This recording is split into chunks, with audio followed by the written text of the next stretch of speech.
You are listening to KC Sports Network, the #1 podcast network for today's Kansas City sports fans. With former players from your favorite teams, informed perspectives, and former insiders, this is the place for you. KC Sports Network is proudly presented by Emprise Bank, your partner in possible. All right, folks, what's good? We are back. Another episode, Ain't No Seats podcast. And, boys, 3-game losing streak. I don't know. And I think this is what this episode is going to be a lot about is I want to get a feel for where you guys are at because, I don't know. I just got back from New York City. I had one of those travel days where things go wrong, flights canceled, you know the whole deal. Nothing in the last 7 days has made me more frustrated than KU's third down defense. I was ready to break things. But the thing is, by the end of the game, this team had they showed they don't quit. And you always find yourself back to loving them. B-turn, 3-game losing streak. Defense had their struggles. Offense had their struggles. Where are you at? You've been Mr. Positivity with this team. You've said hilarious things that have made me laugh out loud about how positive you are about this team. Where do you stand? Are we going to make a bowl? Are we going to win another one? I'm not saying we won't, but each week it gets scarier and scarier. Yeah, for sure. And I still feel good that they'll find a way to win one more. I don't know where it's going to come.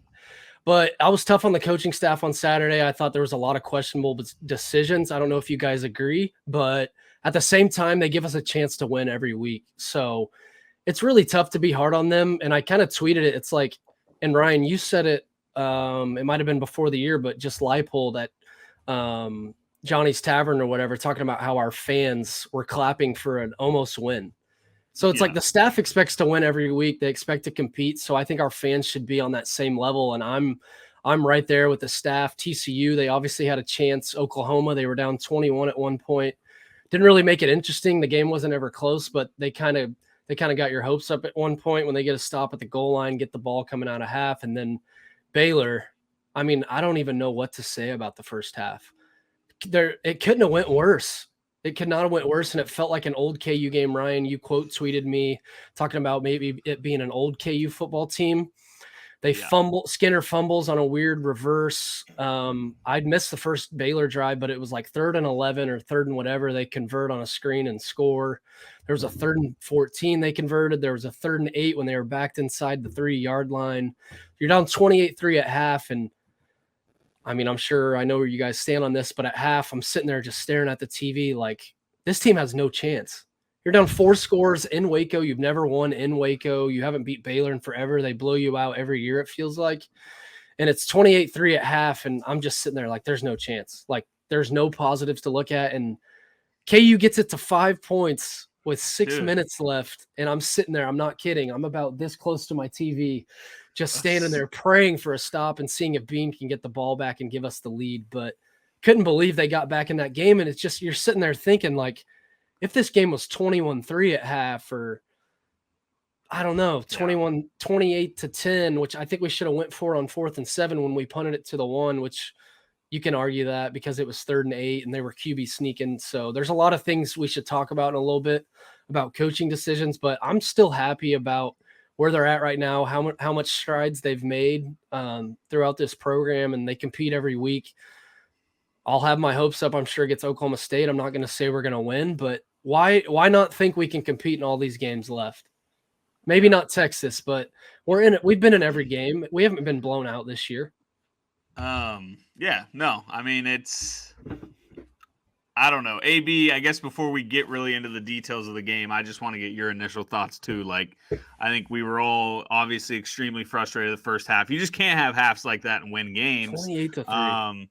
Where I feel like I used to start shows when we were during our winning streak, when we were 3-0, 4-0, 5-0, I'd kind of start the show with like, all right, AB, are you all in? Are you all in? Because sometimes me and B-turn can get crazy.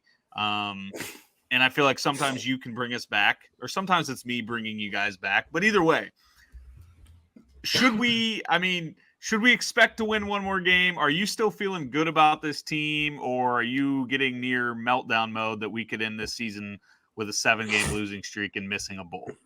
I don't think it's meltdown time yet. you guys both alluded to it, but they fight every week till the end. I'm sure you guys have both said this in conversations or tweeted it, but a 2015 KU football team loses that game 59-3. Yeah. Like they get down, Absolutely. the first 5 minutes happens. It was 10-0 or 14-0 right away. 14. And we got the ball first. And it was so like a lot of teams that we've seen before don't bounce back from that. The fact that they even got it to where they needed one stop to get a chance to win the game is, to me, like a huge positive. Now, there are definitely things they need to clean up because you can't get down 25 points to every single team in this league. That's back-to-back weeks they've been down 20 plus. But again, it's with a backup quarterback. It's without, I feel like our running backs was a 1A, 1B kind of situation when Highshaw was healthy. Bryant was out.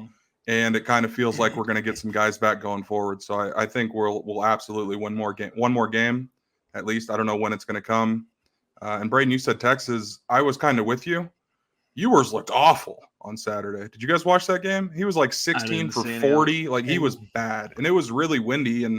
But Oklahoma State, their secondary is garbage. Like they're like bottom third of the country in pass defense. So to see him not take advantage of that, them down to the wire also. Yeah. So I wouldn't rule Texas out as a possibility. We always have a weird voodoo with them. Plus it's at home and we have like a legitimate home field advantage now. So yeah, I think they get one more at least. Yeah. It's just like, it's hard. Obviously, you can't have first halves like that, being down 28-3. You can't have just continuous. That was what made it so much more frustrating. I think it felt so much like an old school game because it was just like laughable at how bad we were playing in that first half. Like that's how old school KU football was like, this is funny at this point. Like it's so bad. But that's where Lance and this staff is a different animal. We've still got, like, we are going to have those moments. We've seen it plenty of times this year. We've seen multiple games we start down 14-0. But every week. They just keep it coming. They always come back with a punch and at least give it a shot, which I love that about this team. And I know I opened the show with like, are we melting down? Are we not going to win? I think this staff, this team is going to get one more win. They're going to find a way, but it's certainly scary. They're not even going to be, AB or B-Turn, you can answer this too. Do you think there will be we won't be favored, but like, will we even be within a touchdown the rest of the year? I don't know, man. I don't think Texas Tech looked better. Tech will be, I think that'll be like a 10-point spread. And Tech kind of worries me because Tech's kind of like OU. They go fast, up tempo. Our defense could not figure that out against Oklahoma. It just sucks. Like, yeah, they fight, but God, what could the record potentially be if they just started games out better? TCU, they scored 3 points in the first half.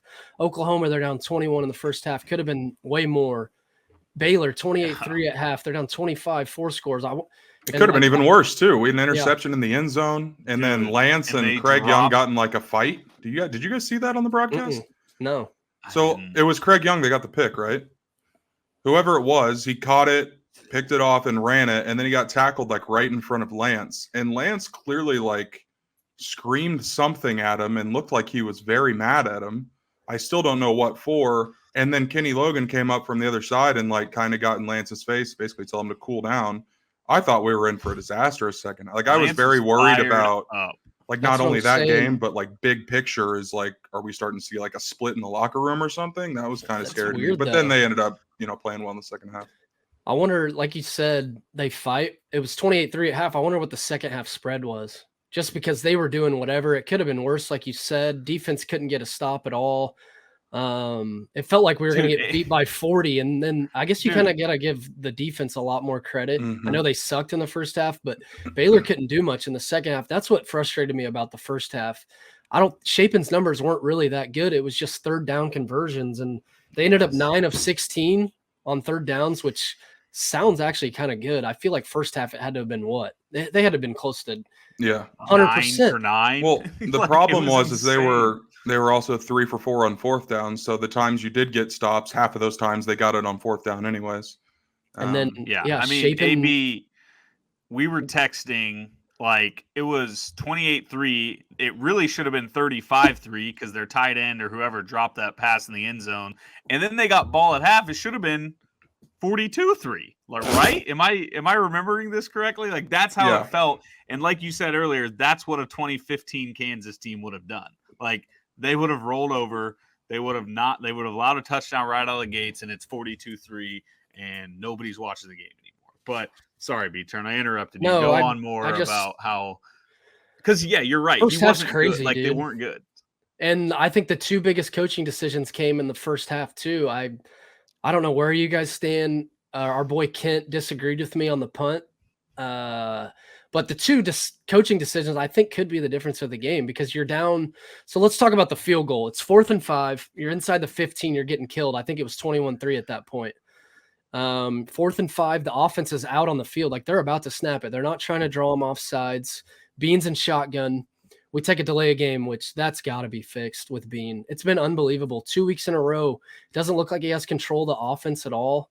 He's made plenty of plays. TCU second half, 4 touchdowns. He's made plays, but so many delay of games, and that's where I think the difference is with JD. JD's IQ and how much control he has of the offense. But 4th and 5, inside the 15, you're down. I don't remember what the score was. I think it was 21-3, but the offense is out there. They get a delay of game. You go kick a field goal, and then they're off sides. So it's back to where the original spot was, 4th and 5, and they decide to kick it. I think it was actually – we had 0 points at that point, I'm pretty sure. Yeah. It was 14-0 is what it was. Nothing, yeah, 14-0. And we kicked the field goal. And we're into the wind, wind, right? Yeah, I believe. Yeah. But see, what I'm saying is 14-0, you get back to the original line of scrimmage. Why kick it when you're about to go for it? It's 14-0. Baylor's doing whatever. Your offense finally has some momentum. Field goal doesn't really do much there. It's still a 2-score game, so go for it. You've been pretty good on 4th. You have a good play caller. So why kick it there? And think about this. You take those, let's say they go for it and score a touchdown. Late, it would have been 28-20, our ball. We would have been down 1 score. Instead, we score to make it 28-23. I just don't get it. I really don't. Your offense was out there about to go for it, and then you pick off Chapin. You start at the 45. You move it, I think, 3 yards. It was 4th and 7. They bring Bean back. I could tell they were going to punt it. You pin him at the 1, so yeah. Like, Kent's right. I guess they executed it right, and they QB sneak it like once or twice, and it's 3rd and 8. But like AB said, think about our 3rd down defense. Last 2 weeks, both teams are 25 for 36 combined on 3rd down, which is like a 70% conversion rate. Like, yeah, you have them 3rd and 8, but our defense has been so soft. They're sitting back in zone. There's been so many openings for receivers. So, yeah, you pin them at the 1, but why not go for it on 4th and 7? It's 21-3. Baylor gets the ball back at midfield, 4th and 6. They go for it. They go up 28-3. What if roles reverse? We go for it. We get it. Their offense is still going to move the ball on you at the 45. It's just, I don't know where you got for the punt. I get because they did pin him at the 1, and people have argued with me on that. The field goal, there's no way. I'm going for that all day, every day of the week. So I want to see where you guys stand on both situations because I think those two coaching decisions could be the difference right there. So in the moment, I agreed. Like, it was so frustrating because it felt like we were just like not even trying to compete, win the game. But you sit back and you think about it, and yeah, it felt awful. But I think that's where Lance is different than us. Like, Lance, obviously, but like I think Lance was viewing this as a four quarters. He was like, "Look, this game's not over. This team's not going to quit." And so to him, situation? The punt? I hate the field goal more than I hate the punt. The punt, to me, I don't think we were completing that 4th down. I don't know. You could say we were. The field goal to me was outrageous because of the wind and because of just like you said, it felt like we were already planning on doing it. I didn't like the field goal. The punt, obviously, the way it worked out, you got to trust your defense to get them to stop them on the 1 yard line after 2 QB sneaks. Like, to me, that part was fine because I still think in the grand scheme of things to Lance, it was a full game. Like, he felt like we had time to make a comeback, whereas us fans watching, we're melting down and we feel like we got to score here or this game's over. Turned out not to be the case. We had a chance to get a stop and a touchdown and we win the football game. So I don't hate it as much, and I'm not going to like look back on it as like the reason we lost. The field goal is annoying, but who knows? It got points on the board. But yeah, the punt's hard to be mad at. It's just the defense has got to get a stop there. The punt's one of those hindsight things too, I feel like. Yeah, for sure. Because they do pick it up on 3rd and 8, and Baylor was going into the win, so it was 3rd and 8 from the 3-yard line. That's the other reason I don't hate the punt. So we would have got the ball back at the 30, but you can also look at it like AB has been saying, our defense, I think you tweeted it too. We were tweeting Kent, our defense has been so bad that how do you really trust them? And I kind of look at it as Baylor's going to move it no matter what in that first half. So I don't know. I'm with you. The punt, you can definitely defend it. It's obviously hindsight when they end up picking it up. The field goal doesn't make sense because the offense was out there. Yeah. I'm with you guys. Well, I guess on the punt more with Braiden than Ryan. And you guys kind of said it already, but it wasn't just the Baylor game that the defense struggled to get off the field. Like, it's kind of been a constant thing for at least a half of every game this year outside of Tennessee Tech. So I was for 21 in Norman. 16 for 21. And then TCU was 5 for 11. So I don't know what a good percentage is of getting off the field, but if you add that into the 2 weeks following, it doesn't look great. And I know you got stops against Iowa State, but that offense clearly stinks. 4 of 5 on 4th downs also the last 2 weeks combined. So why wouldn't teams just go 4 down? The punt bothered me, and you guys said it too. It's hindsight because they did score, but in the moment too, it's like, well, they're just going to score regardless of where they get the ball back. So you might as well keep some extra time on the clock. But the way the first half was going, I guess that would have been more time for Baylor to score again. So, but the field goal, literally the only thing that I could think of to argue that it was the correct call was that the offense was taken off the field and just out of rhythm after the penalty and whatever. But then you can just fire back with teams take timeouts on 4th and 3 all the time. Like, it wasn't any different than a full minute timeout. Like, that happens every single game, at least once or twice. So I was pretty frustrated. Why didn't they call a timeout? Yeah. And first half timeouts. Right. I don't know. So those were both frustrating, but I'm coming with Rye. I'm not going to I don't think if those two things go the opposite way, we would still need both of those things to be positives. And I still don't know if that gets us the win, but I think there is a scenario that it gives us a better chance to win if they're just more aggressive.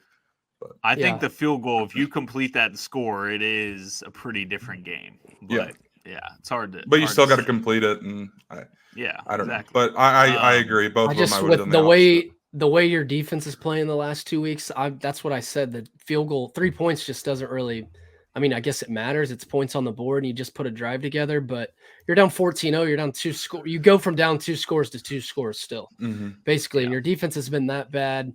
And like I said, it was 28-23 at one point.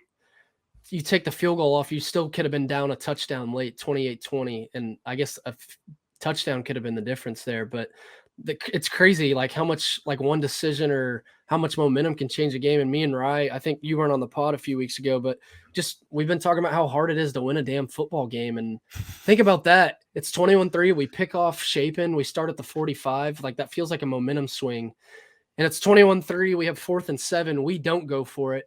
They get the ball right back. They drive, start at the 1. It's 21-3. They go for it on 4th and 6, which their offense was better during that half. But it's just crazy. If you flip those situations, maybe KU ends up winning the game. Yeah. It just all comes back to, you can point to those 2 little moments, but in the grand scheme of things, you just can't play that bad in a quarter or a half really. But the first quarter is just, good football teams don't play halves like that. I mean, I guess, some of them do, but we do it too often. We can't be starting. Yeah, you can get away being down 14-0 to Houston and to Westphal early in the year, Westphal.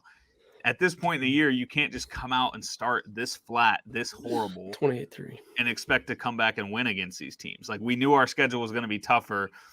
That's the part that's kind of been disappointing to me. And we're saying all this, as AB pointed out, with a backup quarterback, our running back who seemed to be the guy that was getting probably our best running back to start the year. He's out. So it's still, this team took their hits, and it sucks that injuries kind of derailed things, but you still that's one thing that concerns me about the team is with the schedule we have remaining, if we're going to continuously come out and play flat and look just uninterested early in the game, it doesn't seem to bode well for us getting one more win. But we'll see. The offense can strike fast, and I'm looking forward to a game where we come out and we are the ones to strike first and just get out to a lead.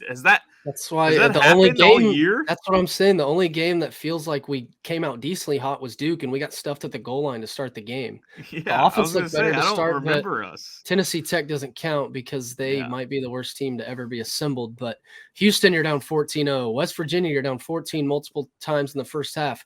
OU had like 3 straight touchdown drives in 2 minutes. Last week, 28 threes. So, yeah, they don't start fast, and they fight. But like I said, what if they started quick? Or not even quick. Like, what if they started just a game off decently? The last 2 weeks. 7-0. Let's be down 7 at the end of the first quarter. Just sucks. Like, it's hard to be mad at Skinner because I thought that was a great play by the defender. He kind of punched it out. He had the ball out, but that's 7 quick points. I think they scored 2 plays later. And so, yeah, you're down 14-0 super quick. And if the score was, like I said, 21-3 at half, which still sounds miserable, you could have won the game. But it sucks sitting here talking about how much they fight when maybe they wouldn't even need to fight. If they could just start games off hot or the game was respectable at halftime, like OU, it just felt like they never even had a chance, even though they did fight, and the score ended up being respectable, 52-42. But there was a point they're down, I think 35-14 at one point, and then we get the goal line stop, and you're down 14 at half. Even if we would have came out and scored, we got the ball coming out, we come out, score, we're down 7. I still don't trust them to stop OU. So they could just start out quick against an Oklahoma State or a Texas and you're at home and you got the momentum and I don't know. I guess put a shock into Texas or Oklahoma State and the game's close. You're down a score at halftime. You get the ball coming out, but you can't be down multiple scores to really good football teams, especially on the road the last 2 weeks. You're not going to win. Yeah. I mean, it just sucks that Baylor and Oklahoma on paper road games, you say, of course we lost those games. Those were so winnable. Those teams are not good. Like, and I mean, they're not bad, but like Baylor and Oklahoma, they're not knocking on the New Year's Six door. Yeah, no. I mean, that's games that, in hindsight, as you look back at the schedule, before the year we would have never circled these as winnable games, but now they are the middle of the pack Big 12 teams that we needed to go out and try to beat this year. And we got one with Westfall and Iowa State. I now consider, they're probably the worst team in the Big 12, right? Yeah, and that's a 1-point spread Saturday against OU. Yeah, so like it sucks. I felt they almost beat Texas. Stealing one Texas. of OU. And K-State. Stealing one from OU or Baylor would have been huge. Now we got to steal one from Oklahoma State, Texas Tech, or K-State, and I don't know. I still trust the staff. I trust this team. They've been too good to count them out. But, man, it feels like this season, if you put it in perspective of like a drive, feels like we got to like the 10-yard line really fast, and now we're there and we're running HB dives up the middle, just getting stuffed. Now we're on 3rd down, and I'm like, okay, what are we going to do here? Are we going to get this in the end zone? Like, I just want one more win. And that's what stressed. That's what's crazy. There was a point where they're a top 20 team in the country, game days in town, and we're tied with TCU with 4 minutes to go. So all week I've just been sitting here thinking, like, I wonder what our record would look like. Maybe we would have still lost the last 2 weeks, but if they end up pulling out that TCU game, that would have just been, that would have been massive, obviously. And it feels like it would have had this group, it would have gave this group a huge belief that they could beat anyone. And maybe they pull out these games at the end.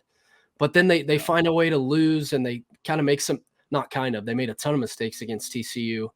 That's a top 10 team right now, undefeated, and we took them down to the wire with our backup. Yeah, with our backup quarterback. They play everyone's backup quarterback. They're so lucky. And I don't know, like, what if they pulled out that game and we have the ball down 7 and don't want to be the ref guy, but if we got a obvious call late in the game, maybe they win that game in overtime, and maybe we're even 6-2 right now, but you're 6-0 with 2 road games. Maybe they find a way to win one of those. I feel like that game could just change the outlook of the season. Maybe I'm wrong.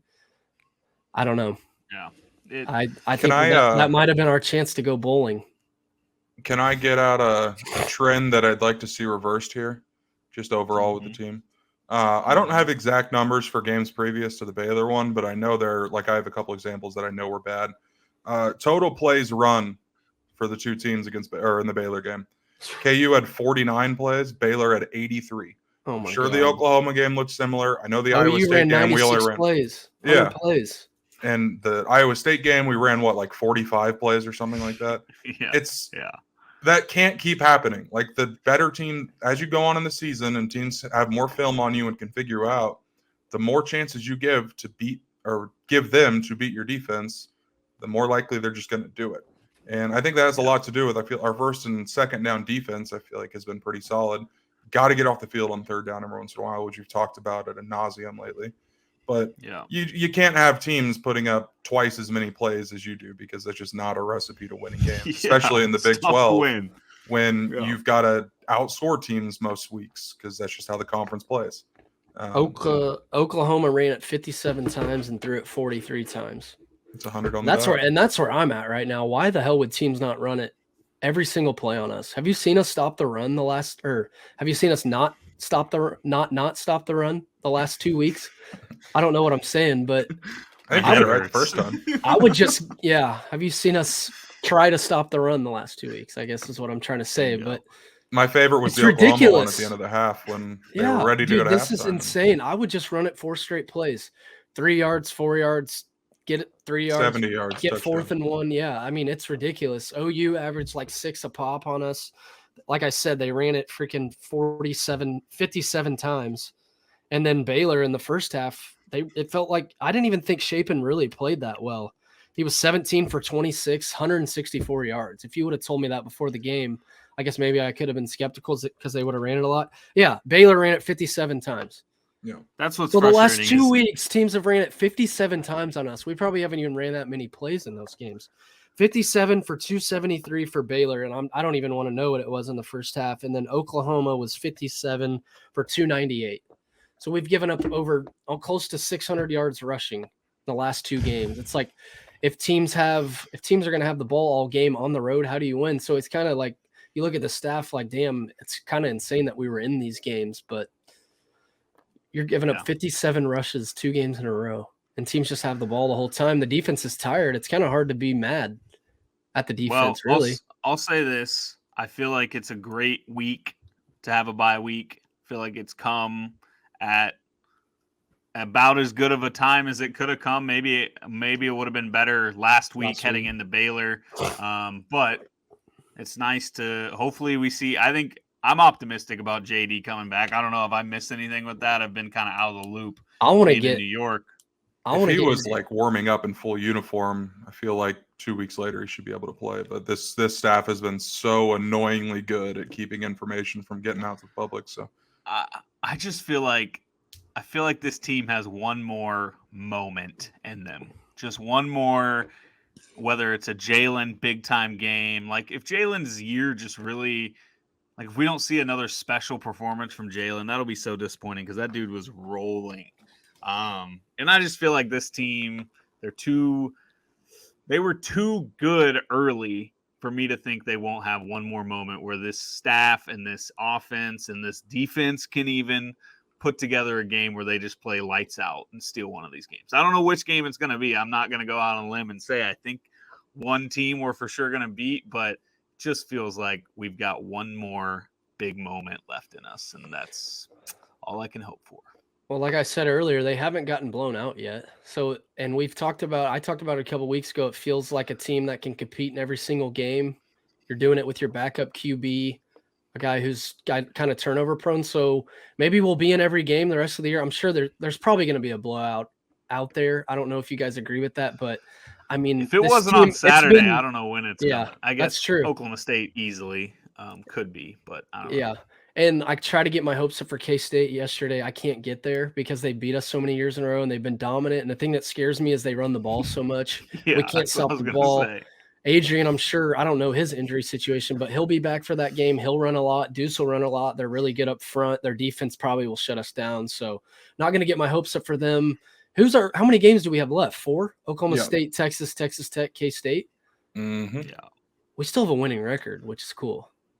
If I would have said that before the year, they were 5-0, you get your hopes up. But 5-3 after the bye, you're rested exactly. In the grand scheme of things, we're 5-3. 5-7. Like we would have been juiced. But I mean, we laughed. 5-3, and we lost Jalen, we lost Highshaw, and we lost Bryant. Like if you tell us that, we're pretty thrilled. Even if you told me that when we were 3-0, I would have probably been like, okay, I'll take that. Like, I want to get your guys' takes on something, and I'm not trying to be negative towards him, but for some reason, I've just kind of been getting annoyed the last 3 weeks about our fans saying we would have won these games with JD, which maybe they're right, but I feel like I'm with you on this, Brad. Okay. Yeah. JD is so good, and I love him so much. He loves Kansas. He's so much fun to play. His energy is amazing, but I might get shit for this. Was he really that good? His final 6, 8 quarters? Like, I almost feel like, because people are like, oh, we would have beat TCU if we had our starter. Did you watch the first half? Yeah, I feel like you can't say it about the TCU game. Bean's not getting enough credit. Yes, he can be a bonehead. Sometimes I don't know what the hell he's thinking. Doesn't know where the sticks are ever when he runs or throws. It's so crazy. It'll be 4th and 7. He dumps it off. There was one, I think it was 2nd and 8. He takes off to the right. He runs out of bounds 5 yards backwards instead of just throwing it away. So I don't know what goes through his head. But I don't know. Maybe the defense would play better with JD. I don't know where you guys are at with that. I don't know what would make them play better. Maybe we could have the ball longer, put drives together. His IQ's better. He moves the sticks more. But Iowa State, they don't score in the second half. TCU, they score 3 points. His fumble at the goal line really costed us. Duke in the second half felt like we weren't really that good. We let them back in that game. So I don't even know really where I'm going right now, but I feel like Bean's kind of getting hated on. I feel like he probably deserves some more credit just because he's made some throws, he's made some plays, but he's also kind of costed us. TCU can say that, but TCU can also say that he kept us in it. So with JD, he was a Heisman candidate at one point. He was damn good against Houston, West Virginia, Tennessee Tech, Iowa State. He was okay. Second half, we didn't score. So I'm just saying, I feel like we got to kind of pipe it down maybe. I know my take on this. AB, I want you to give yours, but we may be similar, but go ahead, AB. I think just on like a general statement, I don't know how accurate that could be as far as like we'd win those games with Jalen. But if you're getting like weeks 1 through 4 or weeks 10 through 12 last year of Jalen, then yeah, I think we might win the TCU game or the Baylor game, or any of them really. I don't know if we win all of them.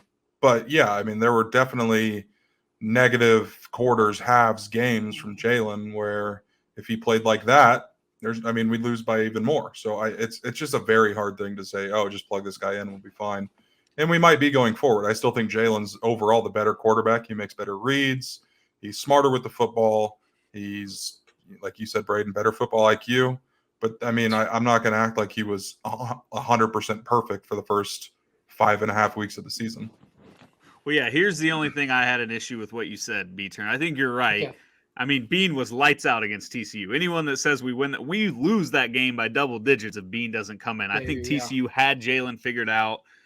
It was dull. It was flat. It was almost kind of like weirdly a blessing that Bean came in. You could also argue that we had TCU figured out and then the game just got loose. That's kind of where I am with the TCU game. Like, did Kodal, Nicky, and the staff figure something out at half, or was it Bean probably not being scouted or looked at? So maybe JD would have came in and lit it up, and they would have gotten shootout like they did. There was it was 10-3 at half. It ended up being, what was the final? 38-31. So there was 56 points scored in the second half. So maybe JD hangs in a shootout. Maybe JD doesn't turn the ball over late like Bean did. Bean's pick was terrible.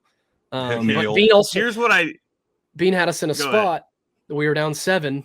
He had us in a spot to tie it. I'm so mad about that call still. Lawrence Arnold got draped. But whatever. We were down 7, had a chance to tie it, go to OT. Maybe we go for 2 there. But yeah, there's a lot of ways you can look at it. Here's what I didn't love about what you said is you said, was JD really that good? I think I didn't. I said in the last few games, not the whole year. Okay. Obviously Jalen. Obviously, the Iowa State game, Jalen wasn't like great, but I think Iowa State's kind of done that to everyone. And TCU, he wasn't great. I just think he was kind of hitting, like he was due. We said that on the pod. He was due to kind of have a our offense was due to hit a rough spot. Like we were playing lights out, so good, so efficient. We were literally saying on the pod early in the year, like we couldn't think of one play we were mad at. Like we weren't ever upset about play calling. Like that's how perfect it was. So Jalen, God, we were but I think you're right. Bean has been that's the problem with Bean. His mistakes stand out so much because they're so bad. He doesn't just throw a pick. He throws a pick where you're like, dude, what are you looking at? Like it looks like a Madden when you hit the wrong button and it just throws it right to the guy. He mashes X instead of tapping it for the bullet pass. How good were our last 2 drives against Baylor? We just marched and he's throwing dime after dime. Yeah. No, he's been fairly good is what I'll say. But like Ryan said, the mistakes, the mental lapses, they're almost so jarring. And I know none of us could go out there and do it, but like the pick against TCU, genuinely don't know what he was looking at. One of the Oklahoma interceptions was like the greatest play I've ever seen, so you can't be too mad. But if you put some loft on the ball, and that's like my biggest thing, it's just if he had a little bit of touch, he'd be a 7-time MVP in the NFL. Just a little bit of touch and a little bit of like multiply his his football IQ by 2. He's a superstar. Lotto pick. Okay, I got it. 7 times. But yeah, it really is like his mistakes can be so bad that it like takes the air out of your I feel like it can kill momentum really quick because you're like, what just happened? Neil against TCU just hit that and it sounds like we're like bashing the kid. Like I think we've all said at some point in this segment that we think he's like we probably have one of the better backup quarterbacks in the country. Think about what OU's backup did. He didn't put up a point. What Bama did? I forgot who Bama was. It A&M or Mississippi State or whoever it was. I think it was A&M. Bama's backup came in. They couldn't move the ball worth a shit. And that's the best program in the country over the last 15 years. So easily. We're very lucky to have a backup that's competent, and we can have an offense that looks somewhat similar to what it was when Jalen was in. But it's frustrating when they seem like minor mistakes, but they're so consistent, and they have been for the last 2 years that it's even more frustrating than if he just wasn't good at football, you know? And there's so many what ifs, and I hate what ifs, but you talked about the one-handed OU interception. We have the ball in their territory right there. I don't remember. I could not tell you what the score was there, but that's maybe 3 points off the board for us, and they probably went and scored. And then second half, we make that goal line stand. We get it to 14. First possession, right to the guy. 14 points. Maybe we get it to 7. We lose by 10. One of those possessions could have been 7 points for us. And then obviously TCU. Here's what I got to say about the OU game is we go on multiple, I think 2 touchdown drives. We tie it at 7 and we tied at 14 in the first half. There's nothing. I don't think there's anything JD could have done against OU to win that game. You give up 700 total yards when we're still in the game in the first half. We go on 2 touchdown drives to start it. So I don't think there's anything JD could have done there. The last half against Iowa State, we put up 0 points. TCU, we put up 3, and he fumbles at the goal line and makes a bunch of questionable reads. I'm not going to sit here and question JD. He got us to 5-0. I just think maybe we're a little too hard on Bean, and maybe he deserves a little more credit than he's getting. I mean, I hate moral victories, but the TCU game was awesome. 260 yards, 4 touchdowns. I think Bean's one good defensive effort away from having one win in these last 2 games, right? Like, I feel like he's put enough numbers on the board to get us wins. And, I mean, our defense just didn't really bring it either of those games. We gave up 28 in the second half against TCU. We gave up 700 yards and 52 points against OU, and then 28 points in the first half against Baylor, which I'm sure Bean's definitely contributed to some of those, but maybe he deserves more credit. Maybe we need to – JD got us hype. He was in the Heisman combo, but maybe we need to – I feel like I'm just saying if he comes back and we lose these games and maybe we get beat by a couple scores, I feel like people are going to harp on JD, stuff like that. I just think we have our hopes so high, maybe is what I'm saying. Yeah, it's tough. I mean, they're tough road games against good programs. We'll be fine. Like we said, 5 wins. We're feeling good. We're 5-3, boys. The Kansas football Jayhawks are still 5-3. People forget that. So bye week's coming a good time. We got a tough schedule the rest of the way, but let's see if Lance is like, it's like our Bill Self theory. When you give him a full week to prepare for an NCAA tournament, he comes out and just absolutely scorches teams. Andy Reid, right? Andy Reid kills it with a bye week. Let's see if Lance can Andy hasn't lost after the bye in the regular season in Kansas City. Let's see if Lance has a little bit of that, and getting a bowl win or getting the 6th win at home against a top. That's what we're waiting on. Top 20 Oklahoma State team. That will be electric. 20, and I need it. They might be top 5. What are they? They might end up being top 5. No, they just. No, I'm thinking about TCU. Yeah. No, they're what are they like 11 or 12 right now? Oklahoma State. They could be top 10 if they. And then they have K-State this week.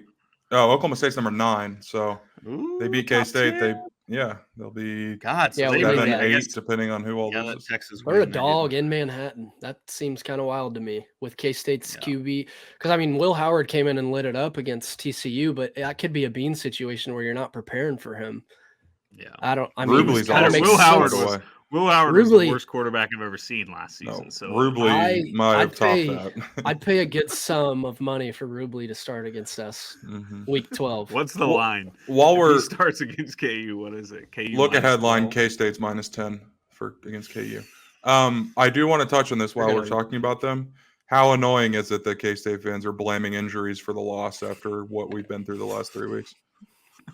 That's all I have to say. I mean, all we heard was it's part of football that happens. Players get hurt, and then their players get hurt, and then it's the end of the world. So I saw we lost to TCU. I think I said this last episode or 2 episodes ago, but we lost to TCU, and some K-State fan was saying, KU finally played a good team, and they showed their true colors. They're back down to earth. It's like game was tied with 4 minutes left. Yeah, that TCU game, that was so fun. That game was so fun.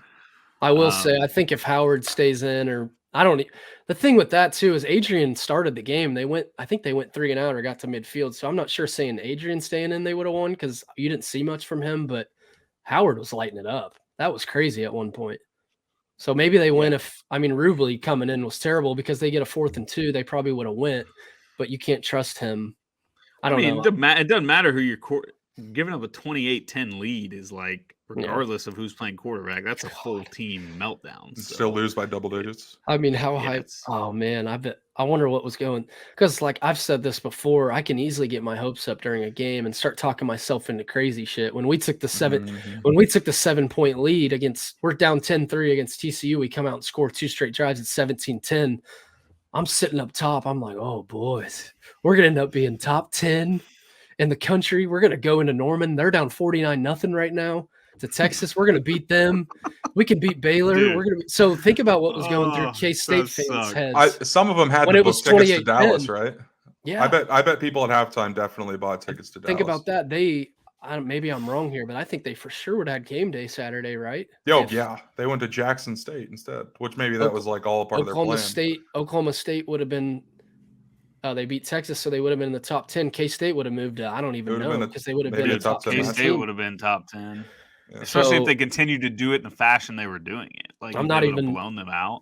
I'm not even dunking on K-State at all. I'm just saying as a fan, what's going through your head there? If KU's up 28-10 in Fort Worth and you've only lost 1 game, which we can't even dunk on the Tulane loss. They're pretty damn good. Yeah. But it's unreal. Yeah. But I wanted to ask you guys let's see. Let's start with what game are you guys least confident in the rest of the year? K-State by a mile. I'll never be confident in that game until I see it with my own eyes. I've seen it too many times. People forget David Beatty should have beat one in Manhattan his last year. Like that gets forgotten. It sure does. We won that game. If you take away the phantom hold call, Jerome Chris at quarterback. Holding. It was Peyton Bender. Oh my lord. This might be K-State's best team in a decade too. Well, they kind of compare to each other. Very slow and. Yeah, I mean, K-State, you guys said it earlier, and I don't want to go on a tangent about KU K-State coming up, but, like, they seem like a team that's a disaster for us matchup-wise. Like, the way they play, the way our defense has been just destroyed in the run game, it's terrifying to think this might sound a little crazy, but they might be the least powerful offense we have to face coming left. Because you got, obviously, Oklahoma State, they put up numbers in bunches. Their over-under was 70-something against Texas. TCU, same thing. They scored a bunch of points. Texas goes up-tempo quick. That scares me. Texas Tech, the same thing. They've put up They fucking shit pumped Yeah, absolutely boat raced. West Virginia. 48-10 or something crazy. It's and then K-State, obviously I'm never going to discredit K-State. I said they could be a dark horse to win the Big 12 before the year. They have Adrian, they have Deuce, which they might run it all over us, but you can definitely make an argument they're the least like explosive, I guess is what I'll say. They got weapons. Well, they got Brooks and Knowles. I can sense some K-State hate coming. No, it's not that at all. I think they're the best matchup for us remaining. Okay. I just don't see us beating them. So, and this is super analytical. I get it, but their offense, when it's rolling, it's all explosive plays. It's Adrian Martinez taking it on a keeper 70 yards, Deuce breaking one out for 80 yards, 50-yard touchdown. They've done it multiple times this year where that's literally the only time they score is from 50 plus out or in a turnover in the red zone or something like that. Our defense, and it's probably gotten worse over the last couple of weeks.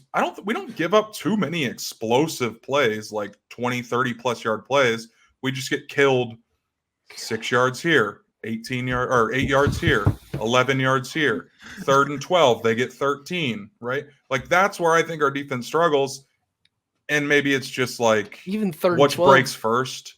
Like I don't know. I just think I still don't trust Adrian Martinez, no matter how good he's been. I don't trust him throwing the football. If you can make him one-dimensional, just maintain on 1st and 2nd down like we do anyways, do you trust Adrian Martinez to beat you with his arm on 3rd and long over and over and over again like Shapen's done, like Gabriel's done, like Dick Fuck and TCU? I can't think of his name right now. Maxie Dougie. Yeah, Duggan.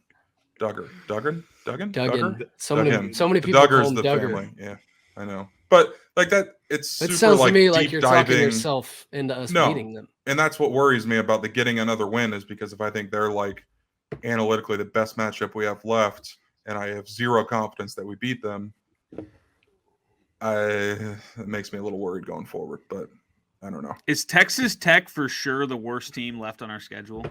Yeah, but I think they might be our worst matchup too. I was gonna say that, like, but are they really that bad? Like, that's what. Looking at what they've done, beat Texas. What they absolutely annihilated someone last week. West Baugh 48-10. Yeah.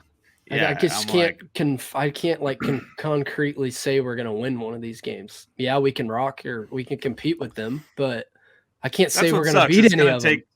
It's going to take us being a major, potentially a double-digit dog again. Now, we've won how many games as double-digit dogs? We've done it West Baugh, twice. Texas Tech, kind of. I think it ended at – or not Texas Tech. Houston? West Baugh and Houston. Did that close at 10? Yeah, that closed at 10. And West Baugh was like 14. Man, yeah. Baylor Iowa State was 7, 10 and right? a half. Oklahoma was 10 and a half at the end. Like, Iowa State was 3.5. Oh. It was low. Just because I remember the Matt Campbell in close game stat. He's like 5-18 and spreads -3.5 to +3.5. It's absurd. Man, Huskers. There were so many missed. Yeah, we already talked about it, but probably more missed opportunities in the Baylor game than in the TCU game. Even you think about the first drive. What if you hold them to 3 there, where it's 3rd and 12 or whatever, 3rd and 8 from the goal line, 3rd and 14. It's felt like Baylor. They scored 28 in the first half, but it could have been something like 14 or I don't know. It just feels like that's a game we really let slip away because that game should have never been a blowout. I personally think we're just as good as Baylor. If I personally think that's probably a homer take, but how are you down 25 to that team at half? Did you think when we cut it or when we got that stop and had the ball with a chance to go ahead, did you think we were going to win? Wait. Against Baylor. Wait, are you saying did you think we'd get a stop? We didn't have it to take the lead. No. We scored to make it 5, then they got it back and went down and scored to make it 12. Oh, yeah, my bad. Yeah, that's what I meant. Did you think we no could get a faith stop? in the world? Yeah. And what's crazy is all they did in the second half was get stops. And even at the end of the first half, they got an interception after we fumbled at the 20, 25-yard line. They ran it down our throats. 57 runs. Shapen only threw for 160. Yeah.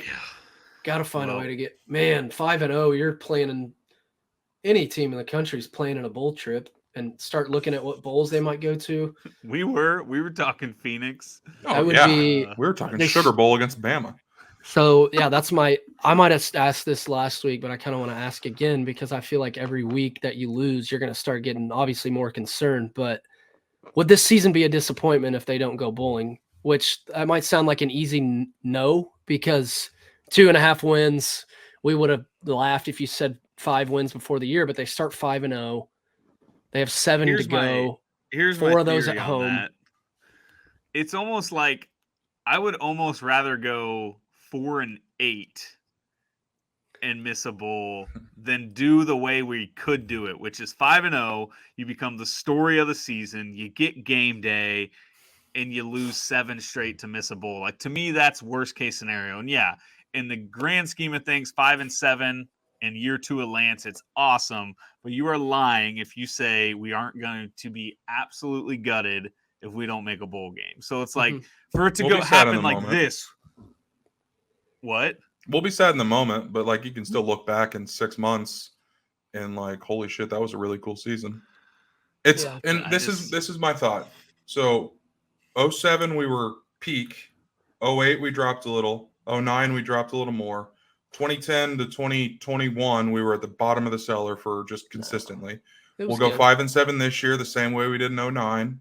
Start 5-0, lose 7 straight. Oh boy! Next year 8-4, we'll win the Insight Bowl that doesn't exist anymore, and then the year after that's our 12-1 Orange Bowl. So that's how I'm looking at it. We're just going to see history repeat itself, but backwards, and I'll take that to the bank. Yep. You're right. This team will be really good next year. They're going to win one more game. They're going to win one more game. They're going to win. Who though? But I don't know who, and like it's going to be just maybe as shocking as the Westfall game or the Houston game, where we were kind of still figuring things out as fans on how to root for this. But it's going to be one of the home games, I think. Oklahoma State or Texas. I think it's Oklahoma State. I think coming off a bye, you get healthy. I'm kind of rooting for them to. I'm rooting for them to 20 seconds ago. Who's it going to be? I think that I weirdly I kind of meant to say I feel like that might be our best chance, and I don't know why. It is on the power index shitter. That might be our best chance left.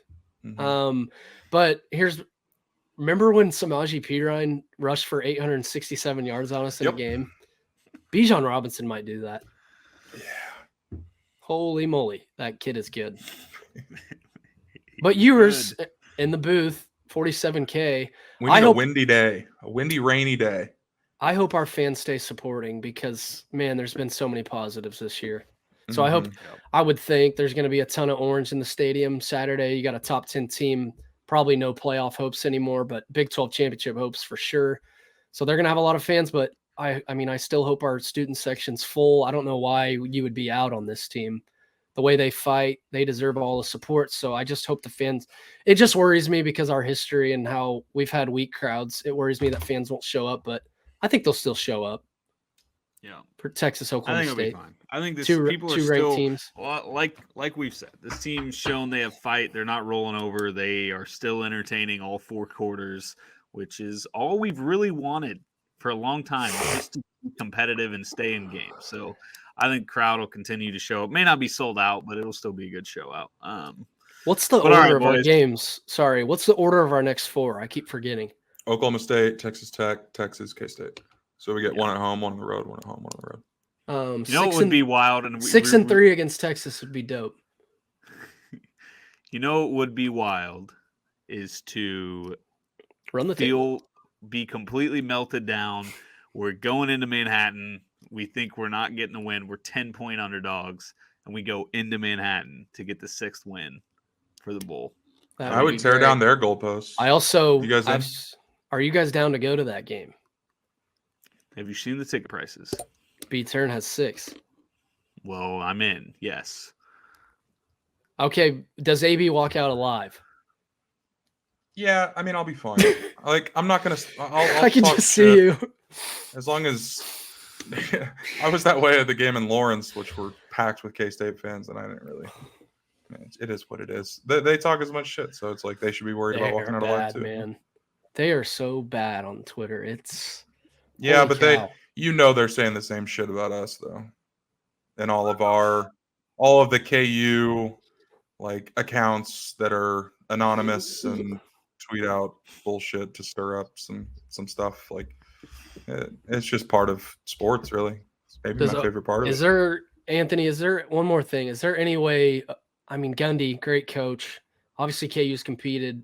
Teams probably can't take us lightly anymore, but does Oklahoma State maybe overlook us a little bit and we sneak up and beat them? Letdown spot. They get an emotional last-second win in Manhattan this weekend. They go back down. They're like, oh, shit, we got to go back to Kansas again for the second time in 2 weeks. Dan Bailey, game-winning kick for Oklahoma State. Tyreek Hill, game-winning punt return against Oklahoma. I feel like we always get throttled by them, though. Am I wrong on that? When was the last time we played them close? Probably was Tyreek when he took the kickback against us. We kicked the Tyreek Hill. He took the kick. Oh, he took one back against us? Yeah. I remember he took one back against OU that won the game. There was 5 seconds left when he did it. I got to look up the history of KU Oklahoma State if you guys want to fill in for a minute. I'm sure let's wrap this up. I'm sure we'll do an Oklahoma State preview next week, or maybe talk about basketball. Pitt State exhibition coming up November 3rd. Kansas, defending national champs, top 5 team in the country. Last time I checked, they are led by the best coach in college basketball, Bill Self. That is, people say that to be the case, and I agree. I got Kansas on upset alert against the Gorillas. Jeff Boschee, former Kansas 3-point sniper, comes into Allen Fieldhouse, 110-88 Pitt State. Awesome game to watch. Remember we almost lost to the EA Sports All-Stars? That was insane. All right, you guys want this shit? Absolutely. Yes. Let's wrap this up. KU's beaten Oklahoma State one time since 1996. It was in 07, of course. We all remember that game. How many streaks do we have? Holy shit. Only 2 of them have been single digits. So there have been there's a chance. 20 games. 55-3 last year, 47-7 the year before. I mean, we just get throttled by them. So let's reverse that trend, huh? Let's end one of these damn streaks against these teams. We've never won in Waco. We lose to them. We haven't beat them. They dominate us. Oklahoma hadn't beat them since 97, 96. We haven't beat them in almost 30 years. Oklahoma, we got to end one of these streaks, man. Let's beat a top 10 team and rush the field together and hold hands and make out. Also, Oklahoma State, come to our tailgate and say hi for the Oklahoma State game. We're in the same lot again, right? Yeah. Don't give up on this team either. They're 5-3. Shut up. All right, let's wrap up. We're rambling. Shout out. Hawks are still 5-3, folks. Basketball coming next week, and we'll do a little basketball preview next week. We'll get a feel for how Pitt State looks, and then we'll how the game goes, and then we'll talk a little more about basketball, preview Oklahoma State, and that's it for this week. Rock Chalk. Go Bulls.